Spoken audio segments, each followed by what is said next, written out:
La ilaha illallah. Tapi Gusti Allah niku maha adil. Adil, Pak.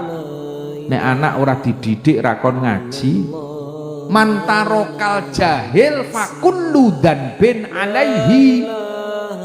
Sapa wonge sing ninggal mati anak-anak bodoh, anak ra ngaji, anak ra ibadah, rusak akhlake, fakullu dzanbin, dosa-dosane anak alaihi, wong tua bakal nanggung.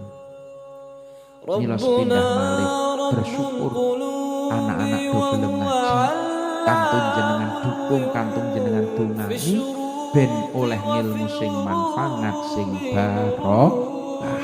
Muga-muga barokah cah ngaji ndadekke rezekine kula jenengan tiyang sepuh diparingi gangsar halal